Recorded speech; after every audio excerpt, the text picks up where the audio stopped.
Everyone. तो मेरा paper था 23 अगस्त, शिफ्ट नंबर 3। सबसे पहले जैसे हमें पता है कि रीजनिंग ओपन हुई थी, फिर इंग्लिश और फिर मैथ्स। रीजनिंग की बात करते हैं तो मिसलेनियस जैसे नॉर्मल होते हैं वैसे ही थे। पैरेलल पजल की बात करें, निकल गई, 2 केसेस थे, हो गई। सिलेक्शन बेस्ड पजल मैंने पिक कर ली, जो कि कॉम्प्लिकेट कर दिया मैंने सब कुछ, नहीं निकली मेरी। फिर उसके बाद मैंने सर्टेन नंबर ऑफ़ पजल्स वाला निकाल लिया, पर तब टाइम अप हो गया, मैं वो मार्क नहीं कर पाई। ओवरऑल मेरा रीजनिंग का एक्सपीरियंस बहुत बुरा रहा। उसके अलावा आई थी बॉक्स बेस्ड पजल और floor and flat based puzzle, 5 questions each.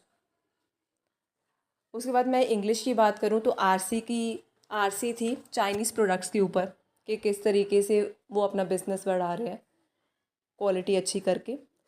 RC के क्वेश्चन डायरेक्ट नहीं थे, आरसी अच्छे लेवल की थी।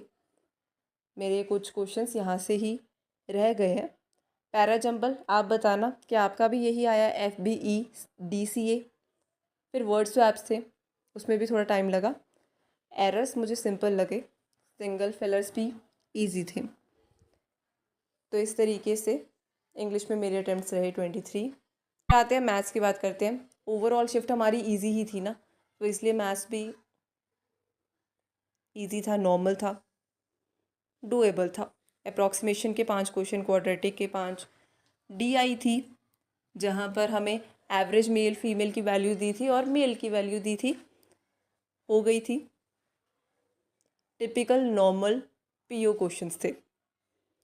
DI में था बार और रेशियो दी थी, वही गर्ल्स बॉयज़ की।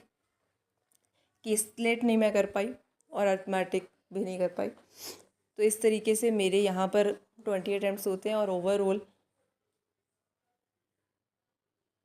57 attempts. Not happy with the performance, definitely because of reasoning.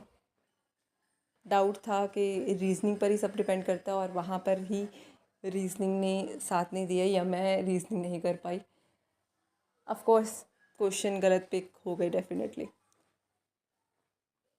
आपका अगर कल पेपर है तो माइंडसेट एक ही रखना, don't stuck to a question, choose wisely, effective use of time करना है हमें।